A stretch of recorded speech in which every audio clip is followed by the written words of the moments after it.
எங்க அப்பா என்னைய கூட தான் கூப்பிட்டாரு, வாடா ஒண்டா போலான்ட்டு. எனக்கு நேரம் முன்னாடி வந்துருச்சு, இல்ல அவங்களுக்கு முன்னாடி வந்துருச்சு. அது ஒரு கஷ்டம். ஒரே கட்சி தானுங்க அவங்க, ஒரே கட்சி ஒன்னா இருந்தவங்க, ஒரே அமைச்சரவையில் இருந்தவங்க.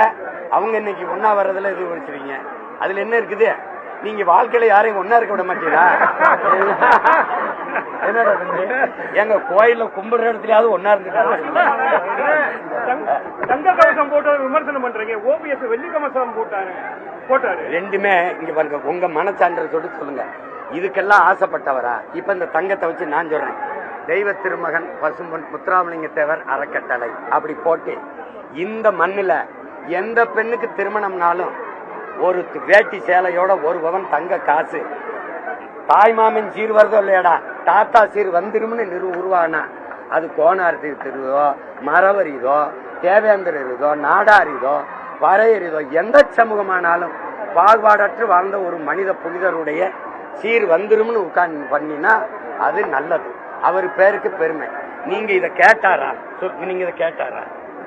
நீ செஞ்ச தவற மறைக்க என் தாத்தாவை தங்கத்துல மறைக்கிற. அவர் நாடு பெற்றிருக்க சுதந்திரமே நிறத்தில் தாண்டா தங்கம், தரத்தில் இல்லைன்னாரு. நீ அவரை போய் தங்கத்துல மறைக்கும் போது பார்க்கும்போது கூசுது. நீங்க ஒரு எளிய மகனை, ஒரு சித்தர் ஞானி, ஒரு யோகி, அவரை போய் தங்கத்துல மூணா என் தலைமுறை எனக்கு பின்னாடி வர்றது தாத்தா அவர் ஜமீன். ஆனா எதுக்கு ஆசைப்பட்டவர் இல்ல, எளிமையா வாழ்ந்தவர் உன் தாத்தனுங்கிற வரலாறு தான் என் பிள்ளைக்கு நான் கடத்தணும். நீ படோடவமா கட்சி கொடி வாழ தாறு தங்கம் வெள்ளி எல்லாம் காட்டணும்னு இவர் ஏதோ ஆடம்பரமா வாழ்ந்த ஒரு ஜமீன் போல இருக்குன்னு நினைச்சிருவான்.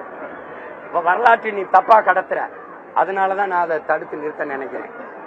நீங்க இருப்பீங்க, நான் வென்று வந்தேன்னா எடுத்துருவேன். தாத்தா பேர்ல எடுத்துட்டு அறக்கட்டளை போட்டு இந்த தங்கத்தை கொடு, எவன் பணம் கொடுக்க ஆசைப்படுற கொடு, அறக்கட்டளை ஏழை மக்களுக்கு சீர். சரியா இருக்கா? பொறுத்து வெளியே வந்துட்டாங்க. குஷி ஆனந்த் சார் வந்துட்டு இருக்காரு. எப்படி பாக்குறீங்க? ரொம்ப நாள் கழிச்சு வெளியே வராங்க. நிர்மல் குமார், குஷி ஆனந்த் வர்றாங்க, ஐயா பாக்குறதுக்கு வர்றாங்க. என்ன வெளியே வந்துட்டாங்கன்னா வரட்டும். தெய்வத்தை வழிபடுற உரிமை எல்லாருக்கும் உண்டு. வந்து வழிபடட்டும், வாழ்த்துவோம், வரவேற்போம்.